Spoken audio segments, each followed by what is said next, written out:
L'agriculture bretonne se trouve à faire face à des injonctions parfois contradictoires et à de nombreux défis à relever.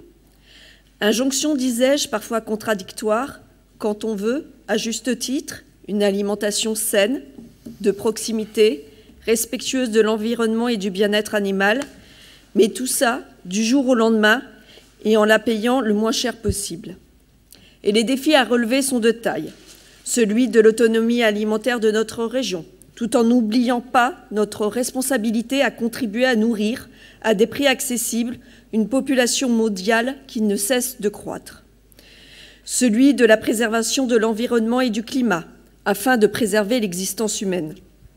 Celui de l'attente d'un meilleur revenu et d'une meilleure qualité de vie des exploitants et des salariés du secteur agricole. Celui d'une meilleure qualité et traçabilité de notre alimentation. Nous savons pertinemment que la régionalisation de la PAC n'est pas la seule réponse à ces différents défis. Mais ce dont nous sommes convaincus, c'est que la recentralisation du pilier 2 sera un frein aux transitions en cours en Bretagne, transition qu'il nous faut poursuivre et amplifier. Je souhaite, sans rentrer dans la technicité des mesures, vous démontrer, chers collègues, que la régionalisation contribuera, par la méthode et sur le fond, à répondre aux précédents défis énumérés. Nous savons par l'expérience que seule la concertation de proximité, que garantira la régionalisation, peut lever les appréhensions dans une période de transition du modèle agricole. Des appréhensions existent dans le monde agricole et elles peuvent être compréhensibles. Rompre avec le modèle de l'après-guerre, basé uniquement sur une production à bas coût, visant d'abord l'autosuffisance alimentaire de la France, puis l'exportation, ne va pas de soi quand on n'a connu que ce modèle. Mais en ce début de XXIe siècle, l'agriculture est confrontée aux nouveaux défis évoqués précédemment, dans un contexte de stagnation des rendements agricoles liés à différents facteurs.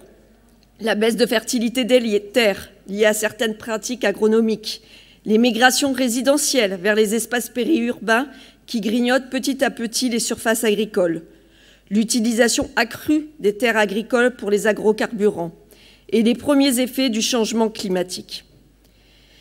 Mais ne nous méprenons pas. De très nombreux agriculteurs, voire une majorité, tirent les mêmes constats que nous. Et a priori, ce ne sont pas des électeurs écologistes, monsieur Le Fur. Ce qu'ils veulent, ce n'est pas qu'on leur fasse la morale ou qu'on les plaigne, mais qu'on les accompagne et qu'on les sécurise pendant cette période de transition. Ce qu'ils veulent, c'est être acteurs et que leur réalité locale, sociale et économique soit prise en compte. Et c'est ce que nous avons fait dans le cadre du FEADER régionalisé. Les critères ont été concertés et n'ont pas été imposés par la région.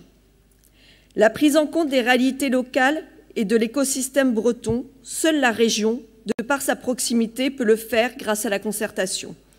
Ce n'est pas l'État central, dans un pays ayant des modèles agricoles régionaux multiples, avec des intérêts divergents, qui sera le plus à même de répondre aux défis de l'agriculture bretonne. Notre projet de régionalisation de la PAC renforcera l'atteinte des objectifs de notre BRESCOP. Le secteur agricole est responsable d'un quart des émissions de gaz à effet de serre à l'échelle de la planète, 16% à l'échelle de la France. Victime aujourd'hui, coupable hier avec d'autres, l'agriculture peut être une solution demain au changement climatique. L'agriculture peut jouer un rôle d'atténuation à l'échelle mondiale du changement climatique en stockant de grandes quantités de gaz carbonique dans les sols grâce à des techniques de conservation.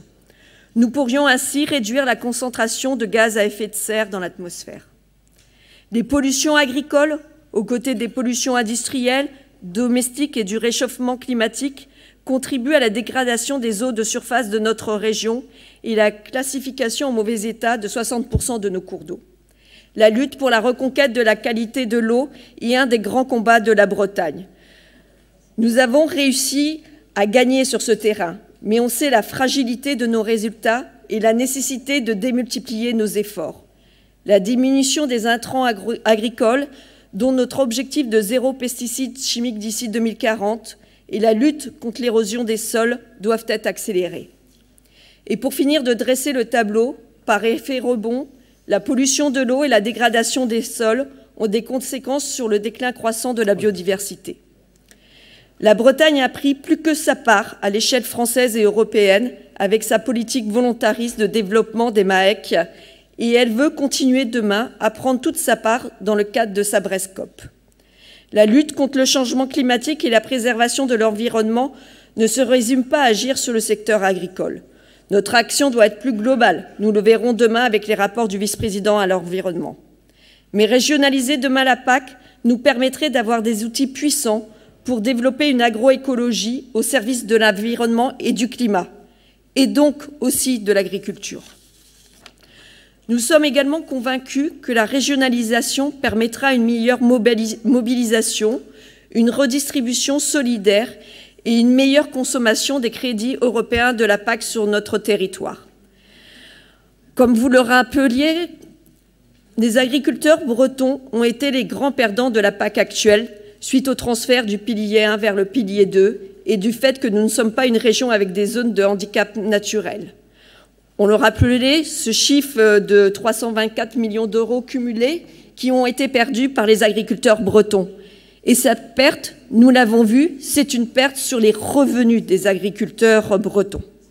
Régionaliser la future PAC, c'est négocier une enveloppe pour les 7 ans à venir dans laquelle il sera beaucoup plus difficile pour l'État de venir se servir au fil des programmations, si je peux m'exprimer ainsi. Régionaliser la PAC, c'est également garantir une redistribution solidaire des aides grâce à la mise en place d'un montant minimal, d'un montant plafond et d'un paiement redistributif renforcé pour éviter la course sans fin à l'hectare et soutenir les petites et moyennes exploitations. Régionaliser la PAC nous garantira aussi une meilleure consommation des crédits européens sur notre territoire, comme c'est déjà le cas.